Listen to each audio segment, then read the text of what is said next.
दोस्तों, लाहौर की एक रात ऐसी कहानी लेकर सामने आई जिसने हर दिल को दहला दिया। और ये सब कुछ उस वक्त शुरू हुआ जब अलामा इकबाल टाउन के पुराने कब्रिस्तान की कब्रें अचानक खुलने लगी। इब्तिदा में लोगों ने इसे जानवरों का काम समझा, मगर जब सीसीटीवी फुटेज जो बाद में सामने आई वो देखकर जान जिस्म में जम जाती है। रात के सन्नाटे में दो नकाब पोश मर्द ट्राली लेकर ताजा दफन शुदा लाशें निकाल रहे थे।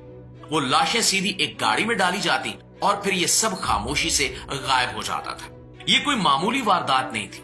रब नवाज और अकरम नामी मर्द दिन में मामूल के गोरकन होते थे, मगर रात के वो इन्हीं कब्रिस्तानों में वापस आते और सिर्फ 10 से 15 मिनट में लाशें निकालकर ट्राली में डाल देते थे। उस रास्ते से वो लाशें एक सफेद सुजुकी बुलान तक पहुंचाते, जहां एक औरत रुखसाना इंतजार करती। रुखसाना की नजर हमेशा लाश की ताजगी पर रहती थी।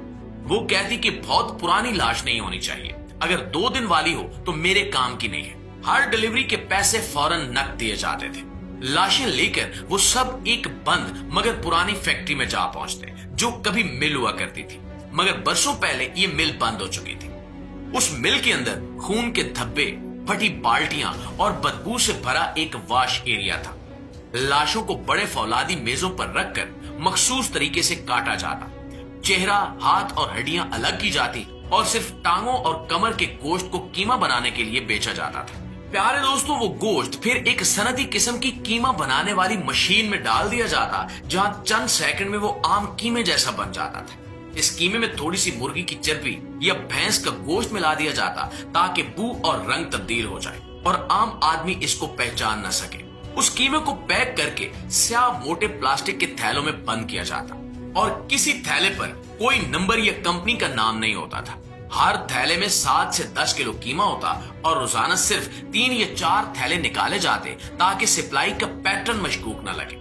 ये बैग आमतौर पर कम कीमत वाले शादी हालों और छोटे खाने पकाने वालों तक पहुंचाए जाते, जहां कीमत जबरन और सवाल किए बगैर नकद ले ली जाती थी। कुछ जगहों पर ये कीमा कबाब, कोफ्ते और नमाजी स्टाइल के सालन में इस्तेमाल होता और 2 मखसूस जगहों पर ये निहारी के पेश में शामिल होकर लोगों के पेट तक पहुंच जाता था। और प्यारे दोस्तों, ये कार्रवाई सिर्फ चंद हफ्तों की बात नहीं थी। तकरीबन 8 माह तक ये नेटवर्क खामोशी से चलता रहा। कब्रें मुसलसल खुल रही थी और मकामी लोग शिकवा कर रहे थे, मगर जब शिकायत बढ़ने लगी तो पुलिस ने निगरानी बढ़ा दी और कब्रिस्तान के अतराफ सीसीटीवी कैमरे लगवा दिए गए। उससे फुटेज ने नकाब पोशों, ट्राली और सुजुकी की पहचान को मुमकिन बना दिया और ये इस केस का पहला बड़ा सुराग था।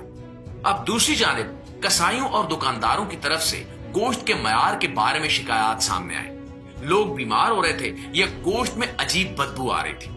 जब ये तमाम शवाहिद एक मकाम पर रखे गए तो मामला संगीन और मुनज़्ज़म नेटवर्क जैसा नजर आने लगा। रब नवाज और अकरम को कंट्रोल में रखकर दोबारा वही तरीके कार दोहराया गया ताकि रुखसाना और उसके साथियों को पकड़ा जा सके। जब औरतें मामूल के मुताबिक लाश लेने आईं तो पुलिस ने छापा मारकर उन्हें मौके पर गिरफ्तार कर लिया।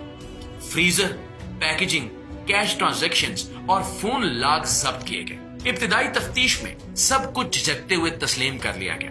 रब नवाज और अकरम ने बताया कि वो पैसे लेकर लाशें निकालते थे, मगर उन्हें मालूम नहीं था कि लाशें किस मकसद के लिए इस्तेमाल हो रही हैं। गिरफ्तार खवातीन ने बाद में तफसील से बताया कि लाशें कैसे प्रोसेस होती थी और किन जगहों पर सप्लाई की जाती थी। लेबॉर्टरी रिपोर्ट्स, तस्वीरी सबूत और अंदरूनी रिकॉर्ड्स ने मुकदमे को मजीद मजबूत कर दिया। अदालतों में शवाहिद पेश किए गए और शामिल अफराद को मुख्तलिफ दफात के तहत सजा मिलना शुरू हो गई। और प्यारे दोस्तों, इस वाक़े ने मुल्जिमान को पकड़वाने तक महदूद न रहकर बड़े असूली सबक दिए। कब्रिस्तानों की हिफाजत, खुराक की सप्लाई चेन की शफाफियत, अस्पतालों के रिकॉर्ड्स और फ्रीजर की निगरानी में सख्ती लाई गई ताकि मुस्तकबिल में कोई भी ऐसी मकरू तिजारत दोबारा सर न उठा सके। और दोस्तों, ये कहानी हमें झंझोड़ देती है। ये कहानी हमें बताती है कि जब लालच और बेईमानी अपनी हदें पार कर जाए तो इंसान किस कदर घिनौना कदम उठा सकता है।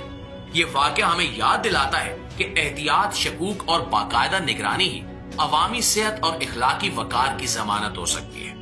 इस हकीकत के बाद सवाल यही रह जाता है कि हम किस तरह ऐसे नेटवर्क से अपने खानदानों को बचा सकते हैं। और इसका जवाब एक ही है कि शहरों में शफाफियत होनी चाहिए, कड़ी निगरानी होनी चाहिए और ऐसी किसी भी मशकूक सरगर्मी की फौरन इत्तला दी जानी चाहिए। آپ اس بارے میں کیا سوچتے ہیں؟ اس ویڈیو کو دیکھنے کے بعد آپ کی رائے کیا کہتی ہے؟ اپنی رائے کمنٹ سیکشن میں ہمیں ضرور بتائیے گا. ویڈیو کو زیادہ سے زیادہ شیئر کیجیے گا تاکہ اس ویڈیو سے زیادہ لوگ آگاہی حاصل کر سکیں.